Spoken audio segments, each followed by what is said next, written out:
High, কেমন আছো সবাই? Welcome to my mini blog. তো বিকেলের দিকে আমি এখন একটু রেডি হয়েছি, একজনের সাথে দেখা করতে যাব। অনেক দিন পর তার সাথে আমার দেখা হচ্ছে, অ্যাকচুয়ালি অনেক মাস পর। তো প্রীতি এসেছে, ওর সাথে অনেক দিন পর দেখা হচ্ছে। বিয়ের পরে একবারই মাত্র আমাদের দেখা হয়েছিল। তো তারপর দুজনে মিলে হঠাৎ করে দেখা করে ডিসাইড করলাম কোথায় যাব ভেবে না পেয়ে শেষমেশ মনে হলো যে ঠিক আছে চলো একটু গড়িয়াহাটের দিকেই যাওয়া যাক। তো সেই কারণে দুজনে এখন গড়িয়াহাটের দিকে যাচ্ছি। আর গড়িয়াহাটের দিকে যেতেই দেখলাম রাস্তায় একটা ছোটো মতন ক্যাফে ছিল।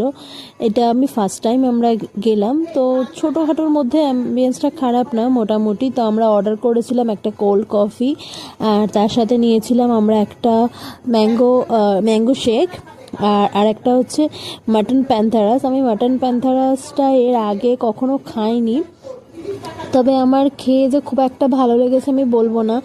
অনেকটা আমার মনে হচ্ছে যেন মাটন চপের মতন। আমি জানি না এটা টেস্টটা কেমন, বাট আমার ফার্স্ট টাইম যেটা খেয়ে আমার খুব একটা ভালো লাগেনি। আর তবে ম্যাঙ্গো শেকটা বেশ ভালো লেগেছিলো। কোল্ড কফিটাও খুব একটা মানে অ্যাভারেজ ছিল, বাট ম্যাঙ্গো শেকটা দারুণ লেগেছে। তো তারপর সেখানে গড়িয়াহাট গেছি, আর একটুখানি স্ট্রিট শপিং করবো না সেটা হয় না। তো আমরা একটু এদিক ওদিক দেখছিলাম। তো তারপর ও বাড়ি চলে গেল, আমারও একটু বাড়ির দিকে কাজ ছিল, সেই জন্য আমিও তাড়াতাড়ি চলে এলাম। বাই বাই, আবার দেখা হবে। হ্যাঁ।